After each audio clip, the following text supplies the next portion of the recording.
Baik, Assalamualaikum warahmatullahi wabarakatuh. Perkenalkan, nama saya Dewi Nirwanasari. Kali ini saya akan mempresentasikan tugas 11, yaitu digitalisasi transaksi internasional, model, kebijakan, dan strategi peningkatan pajak.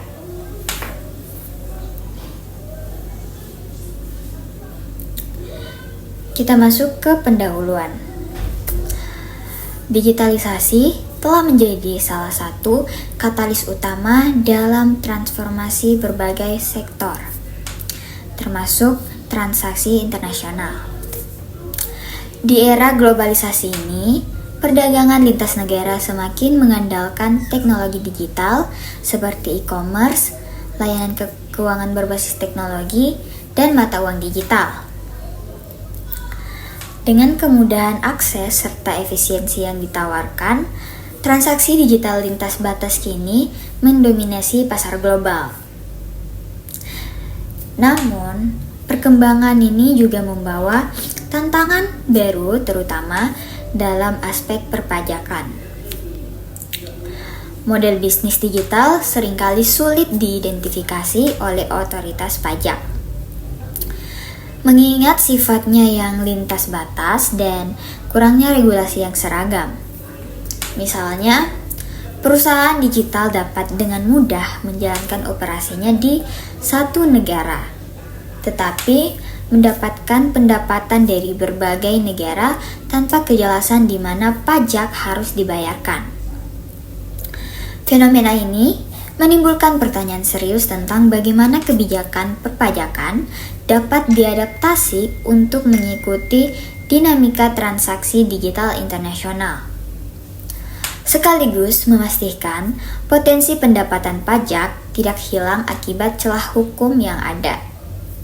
Menurut laporan OECD atau Organization for Economic Cooperation and Development pada tahun 2022, lebih dari 60% perusahaan multinasional besar melaporkan pendapatan signifikan dari transaksi digital lintas batas.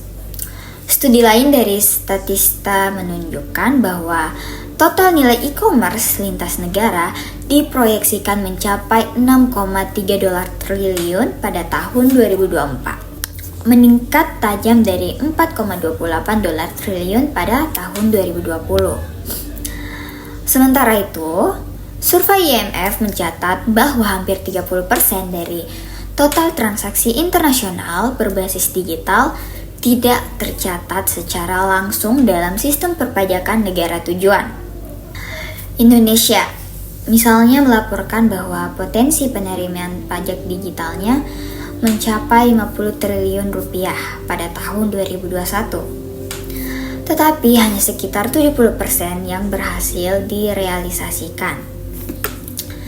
Data ini menunjukkan adanya kesenjangan antara pertumbuhan transaksi digital dengan kemampuan otoritas pajak dalam memaksimalkan potensi pajak dari sektor ini. Pembahasan mengenai digitalisasi transaksi internasional dalam kaitannya dengan kebijakan dan strategi peningkatan pajak menjadi sangat penting. Hal ini bertujuan untuk menjawab tantangan kompleks yang muncul akibat perubahan pola transaksi global dan memastikan bahwa negara tidak kehilangan potensi pendapatan pajak. Dengan memahami isu ini, langkah strategis dapat dirumuskan untuk mendukung kemandirian ekonomi melalui optimalisasi penerimaan pajak. Kita masuk di permasalahan. Yang pertama, bagaimana kebijakan perpajakan internasional dapat diadaptasi untuk menghadapi kompleksitas transaksi digital lintas batas. Yang kedua, apa saja tantangan yang dihadapi negara dalam meningkatkan pendapatan pajak dari transaksi digital internasional, termasuk dari e-commerce dan mata uang digital. Dan ketiga, strategi apa yang paling efektif untuk meminimalkan praktik penghindaran pajak dan meningkatkan kepatuhan pajak di sektor transaksi digital internasional. Berikutnya, tinjauan pustaka. Digitalisasi transaksi internasional telah menjadi perhatian berbagai penelitian.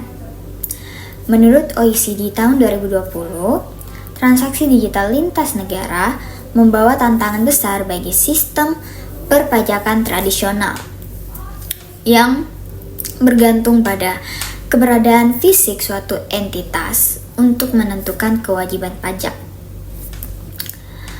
Penelitian Gupta tahun 2021 menyoroti bahwa negara-negara berkembang seperti Indonesia seringkali mengalami kesulitan dalam melacak pendapatan digital yang berasal dari luar negeri.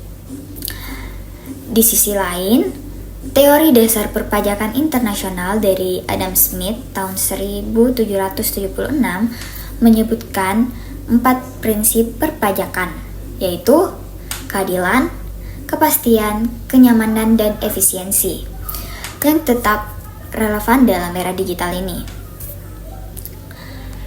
Berbagai model kebijakan seperti Unified Approach dari OECD dan inisiatif pajak dari Uni Eropa menunjukkan upaya global dalam merespon tantangan ini. Namun, implementasi kebijakan tersebut memerlukan pendekatan yang kontekstual sesuai kebutuhan dan kemampuan setiap negara. Baik, kita masuk ke pembahasan. Yang pertama, kebijakan perpajakan internasional untuk transaksi digital. Digitalisasi transaksi memungkinkan perusahaan mengoperasikan bisnisnya secara global tanpa harus memiliki kehadiran fisik di negara tujuan. Oleh karena itu, kebijakan tradisional berbasis permanent establishment seringkali tidak relevan. Salah satu model kebijakan yang diajukan adalah Unified Approach OECD yang mengusulkan pembagian hak pemajakan berdasarkan aktivitas pasar digital. Namun, implementasinya membutuhkan kerjasama internasional yang solid untuk menghindari konflik antar negara. Yang kedua, tantangan dalam peningkatan pendapatan pajak dari transaksi digital. Negara-negara menghadapi berbagai tantangan, termasuk penghindaran pajak melalui yurisdiksi pajak rendah atau tax haven, dan minimnya data yang tersedia untuk melacak aliran pendapatan. Contohnya, beberapa perusahaan menggunakan praktik transfer pricing untuk memindahkan laba ke negara dengan tarif pajak rendah. Selain itu, kurangnya infrastruktur teknologi dan regulasi yang memadai juga menjadi hambatan utama, khususnya di negara berkembang. Yang ketiga, strategi untuk meningkatkan kepatuhan pajak. Beberapa strategi telah terbukti efektif, seperti implementasi pajak pertambahan nilai atau PPN atas produk digital yang diterapkan di Indonesia sejak tahun 2020. Selain itu, pengembangan sistem pelaporan otomatis melalui teknologi blockchain dapat membantu meminimalkan celah perpajakan. Kerjasama internasional seperti partisipasi dalam Automatic Exchange of Information atau IOE juga memainkan peran penting dalam meningkatkan transparansi perpajakan. Kesimpulan, digitalisasi transaksi internasional memberikan peluang besar sekaligus tantangan yang kompleks dalam hal kebijakan perpajakan. Pendekatan tradisional yang berbasis kehadiran fisik sudah tidak relevan dengan perkembangan transaksi digital. Untuk mengatasi kesenjangan ini, diperlukan kebijakan yang adaptif, kerjasama internasional yang lebih kuat, serta penguatan infrastruktur dan teknologi perpajakan. Jika diterapkan secara efektif, langkah-langkah ini dapat meningkatkan pendapatan pajak dari sektor digital yang mendukung stabilitas ekonomi global. Adapun saran yang pertama, pemerintah perlu mengembangkan kerangka regulasi perpajakan yang lebih inklusif dan berbasis aktivitas ekonomi digital, bukan hanya keberadaan fisik. Yang kedua, penguatan teknologi perpajakan seperti penggunaan big data dan blockchain harus diprioritaskan untuk mendukung pengawasan transaksi digital.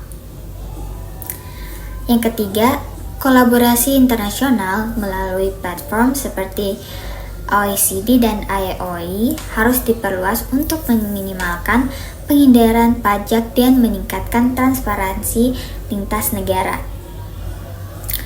Dan yang terakhir, edukasi kepada pelaku bisnis digital tentang pentingnya kepatuhan pajak perlu dilakukan secara berkelanjutan untuk mengurangi ketidakpahaman dan meningkatkan kepatuhan. Sekian presentasi dari saya, kurang dan lebihnya mohon dimaafkan. Wassalamualaikum warahmatullahi wabarakatuh.